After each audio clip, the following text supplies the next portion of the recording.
রাসূলুল্লাহ সাল্লাল্লাহু আলাইহি ওয়াসাল্লাম জন্মের সময় ফেরেশতাদের সাথে শয়তানের তুমুল ঝগড়া।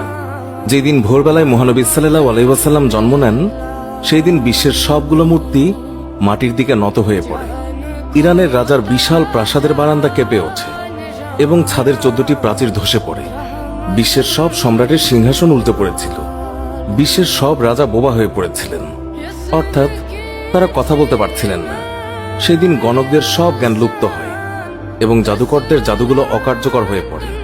বিশ্বনবী সাল্লাল্লাহু আলাইহি ওয়াসাল্লাম জন্মের সময় শয়তান তার সন্তানদের মধ্যে আর্তনাদ করে ওঠে। ফলে সবগুলো শয়তান তার কাছে এসে বলে, কেন এত পেরেশান বা উদ্বিগ্ন হয়েছে? সে বলল, কাল রাতে কি হয়েছিল? রাতের প্রথম থেকে এই পর্যন্ত দেখেছি যে আকাশ এবং জমিনের অবস্থা বদলে গেছে। ভূপৃষ্ঠে ঘটে গেছে এক বিরাট ঘটনা। ঈসা আলাইহিসসালাম ঊর্ধ্ব আকাশে চলে যাওয়ার পর আর কখনো এত বড় ঘটনা ঘটেনি। সবাই গিয়ে খোঁজ খবর নাও যে কি ঘটেছে।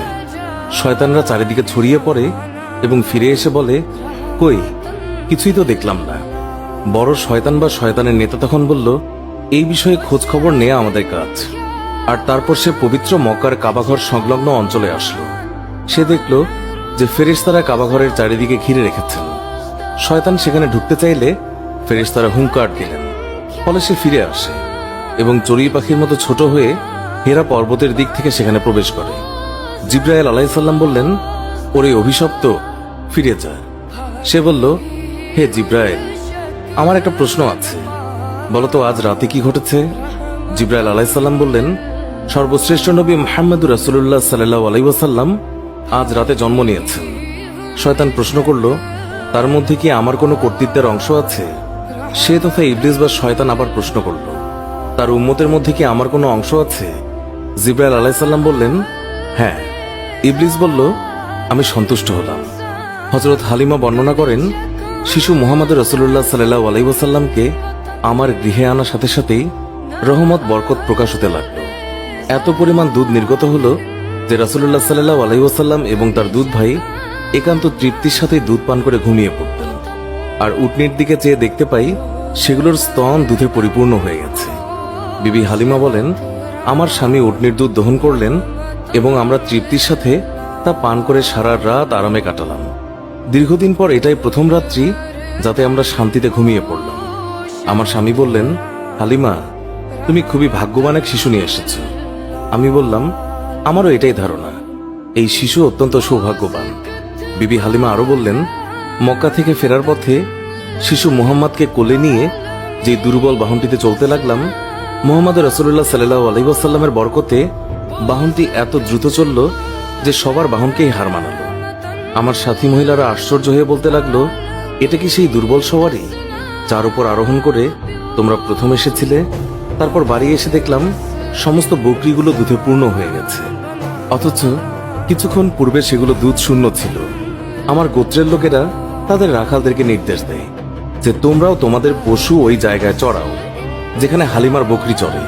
কিন্তু তা তো চারণ ক্ষেত্রের বিশেষত্ব ছিল না, বরং গায়েবী মদদ এবং বরকতের মধ্যে তা নিহিত ছিল।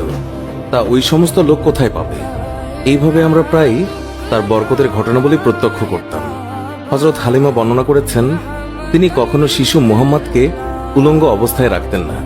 সেই রূপ করলেই তিনি চিৎকার করে কাঁদতেন।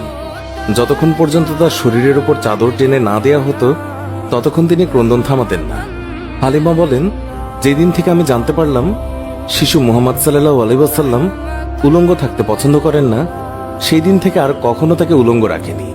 তার দেহ আবৃত করে রাখার জন্য সর্বদাই সজাগ থাকতাম। হযরত আব্বাস বিন আব্দুল মুত্তালিব রাদিয়াল্লাহু তাআলা আনহু বর্ণনা করেছেন, তিনি রাসূলুল্লাহ সাল্লাল্লাহু আলাইহি ওয়াসাল্লামকে বলেছেন, আপনার নবুয়তের একটি মাত্র নিদর্শন ছিল আমার ইসলাম গ্রহণের কারণ। তা হলো, তিনি দেখলেন রাসূলুল্লাহ সাল্লাল্লাহু আলাইহি ওয়াসাল্লাম শৈশব অবস্থায় আঙ্গুলি সংকেতে চাঁদকে ইশারা করেছেন। রাসূলুল্লাহ সাল্লাল্লাহু আলাইহি ওয়াসাল্লামকে যেই দিকেই তার আঙ্গুলি ফেরাচ্ছিলেন চাঁদও ঠিক সেই দিকেই আসা যাওয়া করছিল। রাসূল এবং নবী হওয়ার এই একটি উজ্জ্বল প্রমাণ। শিশু মুহাম্মদ হালিমার গৃহে থাকা অবস্থায় কখনো তার উভয় স্তন থেকে দুধ পান করেননি। সবসময় তিনি একটি স্তন থেকে দুধ পান করতেন, অপরটি তার দুধ ভাইয়ের জন্য রেখে দিতেন। ন্যায়বোধের এমন চরম দৃষ্টান্ত পৃথিবীতে খুবই বিরল। সত্যি এটা একজন মহামানবের পক্ষেই সম্ভব। শিশু রাসূলুল্লাহ সাল্লাল্লাহু আলাইহি ওয়াসাল্লামের দ্রুত বর্ধনশীল দৈহিক অবস্থাও একটি লক্ষণীয় বিষয়। 2 মাস বয়সের সময় তিনি অন্যান্য শিশুদের সাথে হামাগুড়ি দিয়ে ফিরতে লাগলেন। 3 মাসের সময় দেয়াল ধরে হাঁটতে লাগলেন। যখন তার বয়স মাত্র 5 মাস, তখন বিনা অবলম্বনে হাঁটতে শিখলেন। 7 মাস বয়সের সময় তিনি ফিরতে লাগলেন এবং মাত্র 8 মাস বয়সের সময় তিনি কথা বলতে সক্ষম হন। তার এই গুণগুলো নিশ্চয়ই তার মুজিজার মধ্যে অন্তর্ভুক্ত এবং তিনি উম্মতে মুহাম্মাদের শাফায়াতের কাণ্ডারী। সারওয়ারে কায়নাত, দোজাহানের সম্রাট রাসূলুল্লাহ সাল্লাল্লাহু আলাইহি ওয়াসাল্লাম অতি শৈশবকাল থেকেই একান্তভাবে পাক সাফ থাকতেন। সাধারণত শিশুরা নিজের প্রস্রাব পায়খানা নিজের অঙ্গে প্রত্যঙ্গে বা জামা কাপড়ে মাখে, এমনকি তা মুখে দিয়ে থাকে। রাসূলুল্লাহ সাল্লাল্লাহু আলাইহি ওয়াসাল্লামের দুধমাতা হালিমা রাদিয়াল্লাহু তাআলা আনহু তিনি বর্ণনা করেন, শিশু মুহাম্মদ কখনোই বিছানায় প্রস্রাব পায়খানা করেননি, নিজের অঙ্গ প্রত্যঙ্গ এবং কাপড় অপবিত্র করেননি। তাকে বিছানা থেকে উঠিয়ে 2 পায়ের উপর দাঁড় করানো ব্যতীত কখনো পায়খানা প্রস্রাব করতেন না। সাথে সাথে তাকে পরিষ্কার করে দিতাম। তিনি যে আল্লাহ তাআলার সৃষ্ট মানুষ, তাতে আমার কোনোই সন্দেহ ছিল না। সুতরাং সর্বাবস্থায় পাকসাফ থাকা তার পক্ষে অস্বাভাবিক কিছু নয়। মহানবী সাল্লাল্লাহু আলাইহি ওয়াসাল্লামের দেহ নূরের তৈরি বলে তার শরীরের কোনো ছায়া ছিল না। মানুষের ছায়া কত ময়লা আবর্জনার উপর পতিত হয়, কত পশু পাখি অথবা মানুষের পায়ের তলায় ছায়া পতিত হওয়ার সম্ভাবনা থাকে, কিন্তু মহানবী সাল্লাল্লাহু আলাইহি ওয়াসাল্লামের পবিত্র দেহের ছায়া এইভাবে অপদস্থ হওয়া আল্লাহ তাআলার অভিপ্রেত নয়। এই জন্য আল্লাহ তাআলা তার দেহ ছায়াহীন করে তৈরি করেছেন। এই কারণে তার দেহের ওপর কখনোই মাছি বসেনি, কেননা মাছি অপবিত্র বস্তু থেকে জন্মলাভ করে, তাই মাছির দেহ অপবিত্র। তাই রাসূলুল্লাহ সাল্লাল্লাহু আলাইহি ওয়াসাল্লামের শরীরে এটি কোনোদিন স্থান পায়নি। হযরত মাইসারা রাদিয়াল্লাহু তাআলা আনহা ছিলেন হযরত খাদিজা রাদিয়াল্লাহু তাআলা আনহার দাস। তাকে খাদিজা রাদিয়াল্লাহু তাআলা আনহা রাসূলুল্লাহ সাল্লাল্লাহু আলাইহি ওয়াসাল্লামের খেদমতে পেশ করেন। তিনি বিভিন্ন সময় বিভিন্ন অলৌকিক ঘটনা প্রত্যক্ষ করে বিস্ময়ে অভিভূত হয়েছেন।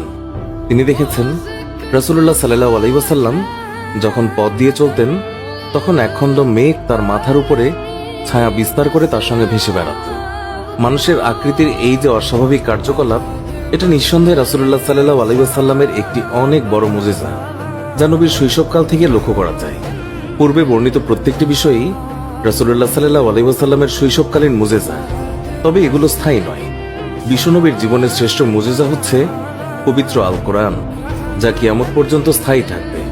তাছাড়া আমরা তার জীবনে আলোচনা করলে দেখতে পাই, মহানবী সাল্লাল্লাহু আলাইহি ওয়াসাল্লামের পুরো সংগ্রামী জীবনটাই এক অলৌকিকতায় পরিপূর্ণ, যা তার নবুয়তের জন্য যথেষ্ট প্রমাণ বহন করে।